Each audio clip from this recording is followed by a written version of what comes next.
8 ಶತಮಾನಗಳ ಹಿಂದೆ ಕಲ್ಯಾಣದ ಪವಿತ್ರ ನೆಲದಲ್ಲಿ ಸ್ಥಾಪಿಸಿದ ಅನುಭವ ಮಂಟಪ ಪ್ರಪಂಚದ ಮೊಟ್ಟ ಮೊದಲ ಆಧ್ಯಾತ್ಮಿಕ ಸಂಸತ್ತು.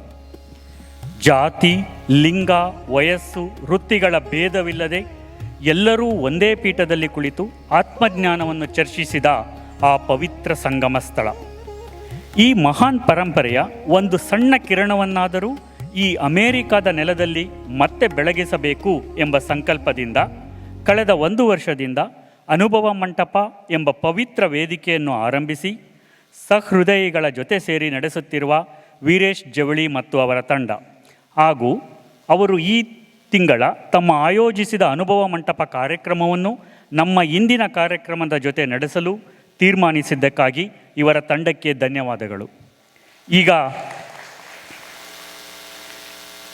ವೀರೇಶ್ ಜವಳಿ ಅವರು ವೇದಿಕೆಯನ್ನು ಉದ್ದೇಶಿಸಿ ಮಾತನಾಡಬೇಕಾಗಿ ವಿನಂತಿಸಿಕೊಳ್ಳುತ್ತೇವೆ.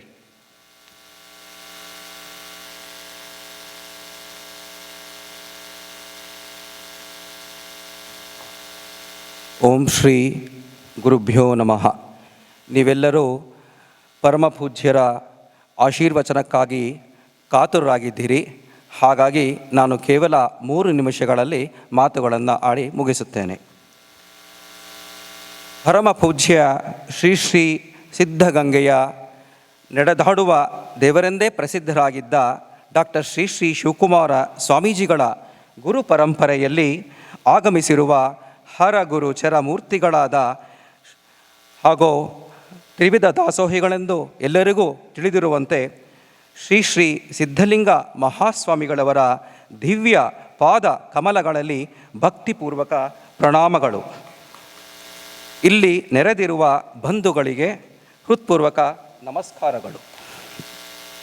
ಅನುಭವ ಮಂಟಪ ಅಂದರೆ ಒಂದು ಆಧ್ಯಾತ್ಮಿಕ ಪರಿವರ್ತನೆಯ ಪಯಣ, ಎ ಸ್ಪಿರಿಚುವಲ್ ಜರ್ನಿ.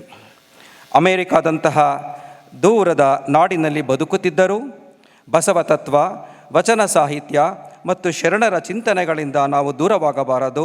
ಹಾಗೂ ನಮ್ಮ ಮಕ್ಕಳಿಗೂ ನಮ್ಮ ಸಂಸ್ಕೃತಿ, ನಮ್ಮ ಬೇರುಗಳು ಮತ್ತು ನಮ್ಮ ಆಧ್ಯಾತ್ಮಿಕ ಪರಂಪರೆಯನ್ನು ಪರಿಚಯವಾಗಬೇಕು ಎಂಬ ಆಶಯದೊಂದಿಗೆ ಕಳೆದ 1 ವರ್ಷದ ಹಿಂದೆ ನಾವು ಕೆಲವರು ಸ್ನೇಹಿತರು ಸೇರಿಕೊಂಡು ಅನುಭವ ಮಂಟಪವನ್ನು ಪ್ರಾರಂಭಿಸಿದೆವು.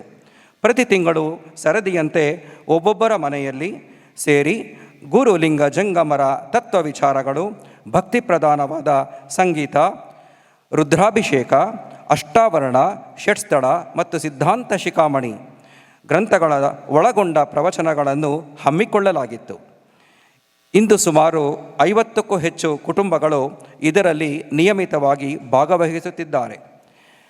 ನಿರಂಜನ ಪ್ರಣವ ಸ್ವರೂಪಿ ಸರ್ಪಭೂಷಣ ಸ್ವಾಮಿಗಳಿಂದ ಆರಂಭವಾಗಿ ಬೆಂಗಳೂರಿನ ಬೇಲಿಮಠದ ಶ್ರೀ ಶಿವರುದ್ರ ಸ್ವಾಮಿಗಳು, ವಿಭೂತಿಪುರ ಮಠದ ಶ್ರೀ ಮಹಾಂತ ಶಿವಾಚಾರ್ಯ ಸ್ವಾಮಿಗಳು, ಬಳ್ಳಾರಿಯ ಆನಂದ ಸ್ವಾಮಿಗಳು, ಈಗಿನ ಹಿರಿಯ ಹರಗಿನ ದೋಣಿಯ ತಾತನವರು, ಇದಲ್ಲದೆ ವಚನ ಕುಮಾರಸ್ವಾಮಿ ಮತ್ತು ರೂಪಾ ಕುಮಾರಸ್ವಾಮಿ ದಂಪತಿಗಳು, ಮೈಸೂರಿನ ಡಾಕ್ಟರ್ ಶೈಲಜಾ ತಿಪ್ಪೇಸ್ವಾಮಿ ನಿಮಗೆಲ್ಲ ಗೊತ್ತಿದೆ, ವೇದಗುರು ಶರ್ಮಾ ಅವರು ಮತ್ತು ಇತರ ಗಣ್ಯರುಗಳಿಂದ ಮನಸ್ಸನ್ನು ಶುದ್ಧೀಕರಿಸುವ, ಸದ್ಭಾವನೆಗಳನ್ನು ಉಂಟು ಮಾಡುವ ಹಾಗೂ ನಮ್ಮ ಆತ್ಮಶಕ್ತಿಯನ್ನು ವೃದ್ಧಿಸುವ ಪ್ರವಚನಗಳನ್ನು ಹಾಗೂ ಪ್ರಶ್ನೋತ್ತರ ವೇದಿಕೆಗಳನ್ನು ಏರ್ಪಡಿಸಿದ್ದೆವು.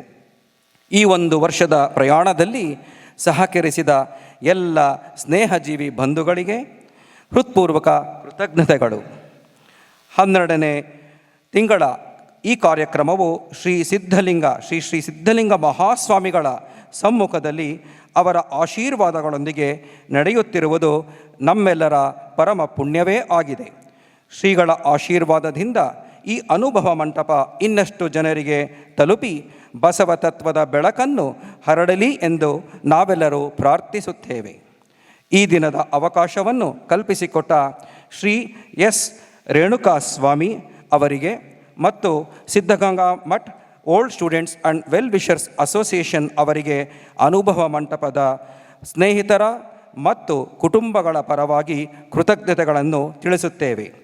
ಕೊನೆಯದಾಗಿ ಬಸವಣ್ಣನವರ ವಚನವನ್ನು ಸ್ಮರಿಸುತ್ತಾ, ಇವ ನಮ್ಮವ ಎಂದೆನಿಸಯ್ಯ, ಕೂಡಲ ಸಂಗಮ ದೇವ ನಿಮ್ಮ ಮನೆಯ ಮಗನೆನಿಸಯ್ಯ ಎಂದು ಬದುಕುತ್ತಾ ನನ್ನ ಮಾತುಗಳನ್ನು ಮುಗಿಸುತ್ತೇನೆ. ಧನ್ಯವಾದಗಳು. ಶರಣು ಶರಣಾರ್ಥಿ.